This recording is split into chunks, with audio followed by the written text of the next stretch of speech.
Hello, मैं बोल रहा हूँ Sanjay Kumar, math master tutoring से। मैं आज क्लास 12th का सेट 2 मैथमेटिक्स 2025 का सेक्शन बी का सॉल्यूशन करने के लिए जा रहा हूँ। सेक्शन 1 का सॉल्यूशन ऑलरेडी मैं पहले कर चुका हूँ। ये कोड है सेट 2 6512। सेक्शन बी में पहला क्वेश्चन है आपका। सेक्शन बी में पहला क्वेश्चन है आपका, two friends while flying kites from different locations find the strings of their kites crossing each other. The strings can be represented by two vectors given a and b. We have to determine the angle between two kites.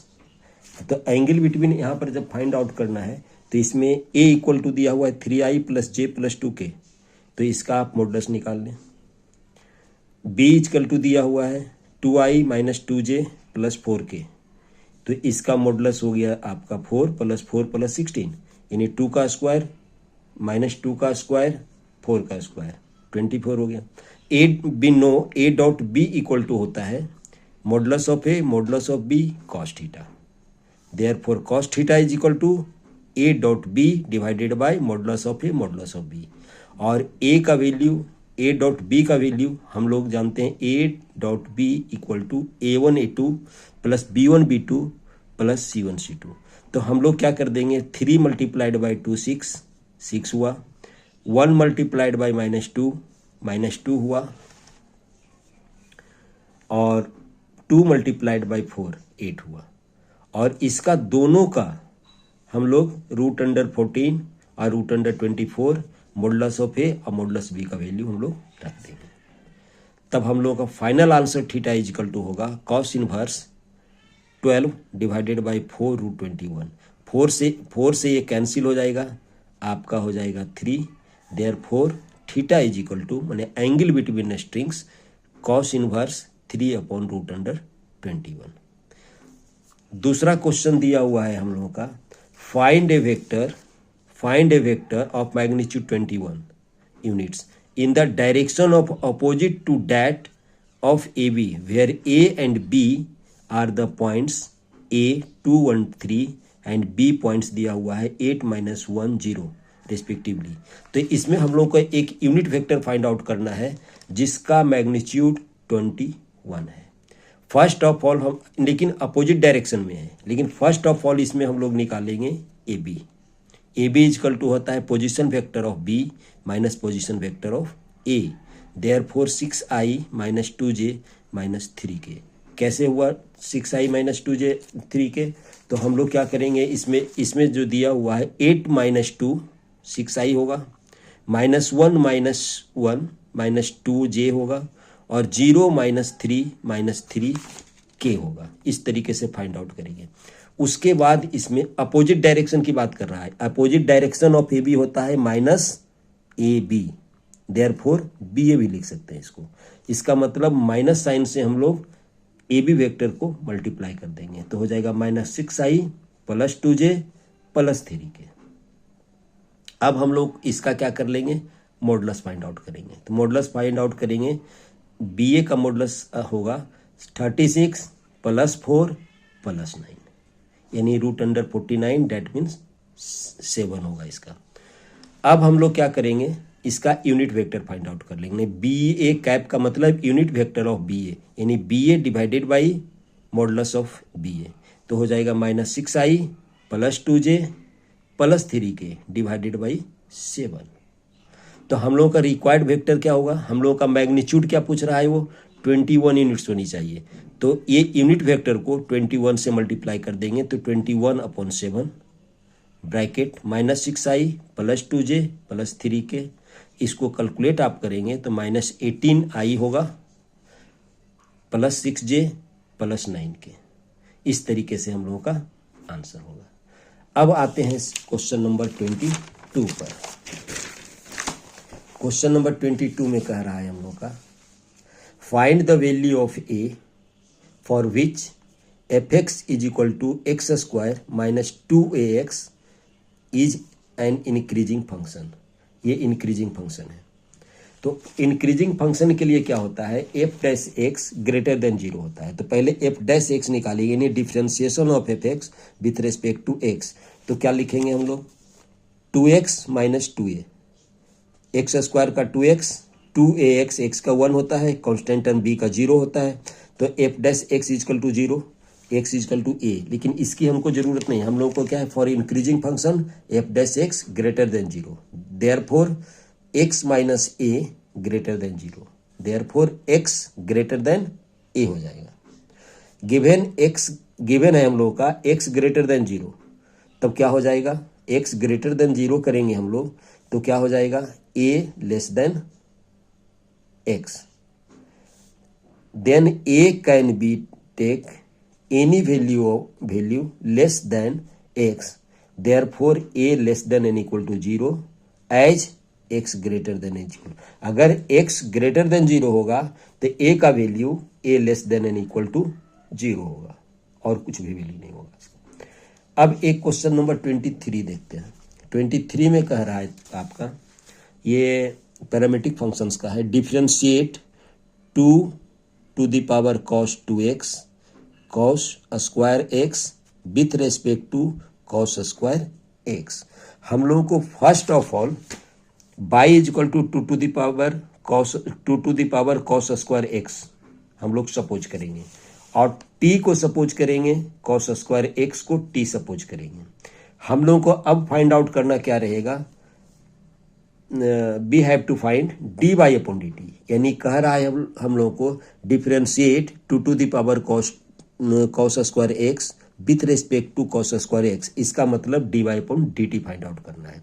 तो D Y upon D T का जो formula होता है हम लोग का, ये parametric form से होगा, फॉर्मूला होता है d Y upon D T का, d Y upon D x upon D t upon D x. और हम लोग सबसे पहले क्या करेंगे, जो गिवन है हम लोगों का y equal to 2 to the power cos square X या t equal to cos square X, इसको हम लोग with respect to x differentiate कर देंगे। जब डिफ्रेंशिएट करेंगे तो D Y upon D X होगा, क्योंकि differentiation of a to the power x होता है a to the power x log a। तो इस फॉर्मूला से हम लोग क्या करेंगे, इसको डिफ्रेंशिएट करेंगे 2 to the power cos square X, और चेन रूल से हम लोग log 2 तो हो गया, और चेन रूल से हम लोग cos स्क्वायर एक्स का जब डिफ्रेंशिएशन करेंगे तो -2 cos x sin x by chain rule, dt upon dx होगा -2 cos x sin x, -2 cos x sin x। तो therefore D Y upon D x क्या करेंगे हम लोग, by parametric functions, d Y upon D x divided by d t upon D x, d t upon D x. तो D Y upon D x का value हम लोग find out कर चुके हैं, d t upon D x का value find out कर चुके हैं, और दोनों का वैल्यू जब रखेंगे तो ये आपस में कैंसिल होगा, आंसर आ जाएगा 2 to the power cos square X log 2, ये रिक्वायर्ड आंसर होगा। अब इसका क्वेश्चन एक और भी है जो और इससे ज़्यादा ईजी है, तो हम लोग और क्वेश्चन इस तरीके से देखें। लिखा हुआ है, if tan inverse x square plus Y square equal to A square find D Y upon D X. इसको सबसे पहले इनवर्स सर्कुलर फंक्शन से हम लोग क्या करेंगे, tan inverse x square plus Y square equal to A square है, therefore x square plus Y square equal to tan a square हो जाएगा, और tan ए स्क्वायर मेरा ये कांस्टेंट टर्म है, जब इसको डिफ्रेंशिएट करेंगे तो ये 0 होगा। फिर लिखेंगे हम लोग differentiating with respect to X, with respect to X क्या हो जाएगा, एक्स स्क्वायर का 2x होगा, वाई स्क्वायर का 2y, D Y upon D x, D Y upon D X इसलिए हुआ कि चेन रूल से हम लोगों का आएगा equal to 0, therefore 2y D Y upon D X equal to -2x, therefore D Y upon D x क्या हो जाएगा, -x अपॉन वाई। यही रिक्वायर्ड आंसर होगा हम लोग का। एक क्वेश्चन नंबर 24 बोलता है, इसमें हम सेक्शन बी का सोल्यूशन अभी किया है, सेक्शन डी सी का सोल्यूशन आगे करेंगे बाद में। इवेल्युएट, यहाँ पर कह रहा है evaluate sine inverse bracket sine 3π/5। यहाँ पर हम लोग इस तरीके से बनाएंगे, ये प्रिंसिपल वैल्यू का क्वेश्चन है। तो साइन इनवर्स साइन 3π/5 को हम लोग लिख सकते हैं 3π/5, लेकिन ये माइनस ये माइनस पाई बाई 2 और पाई बाई 2 के बीच में लाई नहीं करता है, यानी इसका रेंज इसमें लाई नहीं करता है। इसीलिए sine inverse sine 3 pi by 5 is not equal to 3 pi by 5, 3 pi by 5 का इक्वल नहीं होगा। अब हम लोग क्या करेंगे, तब क्या करेंगे, sign inverse sine pi minus 2 pi by 5, यानी 3 पाई बाई 5 को हम लोग क्या लिख सकते हैं, यानी 3 पाई अपॉन 5 को हम लोग लिख सकते हैं पाई माइनस 2 पाई बाई 5, इतना लिख सकते हैं। इसके लिए हम लोग क्या करेंगे, जहाँ पर साइन 3 पाई बाई 5 है वहाँ पर लिखेंगे sine pi minus 2 pi by 5।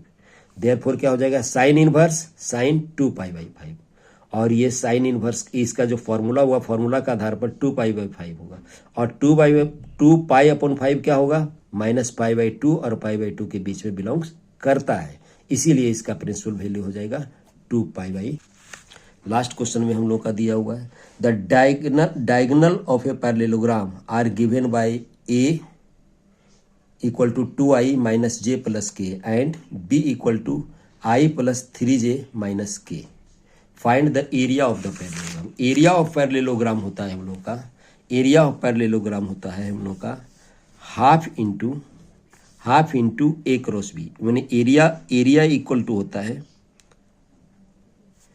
Half into A cross B, modulus of A cross B, और ए और बी यहाँ पर डायगोनल है, तो ए गिवन है बी गिवन है, तो A cross B find out करेंगे, लिखेंगे आई जे के, ये डिटर्मिनेंट के फॉर्मेट से हम लोग करते हैं। तो 2 माइनस 1 1, इसका कॉफिशिएंट 2 माइनस 1 1 1 3 माइनस 1 1 3 माइनस 1। जब इसका डिटर्मिनेंट्स फाइंड आउट करेंगे तो हो जाएगा minus 2i plus 3j plus 7।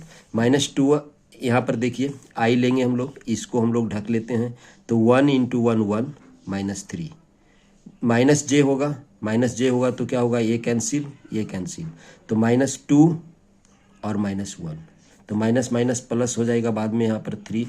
तो यहाँ पर k की बात करेंगे तो क्या होगा, 3 2 जा 6 प्लस 1 7, तो minus 2i plus 3j plus 7 के।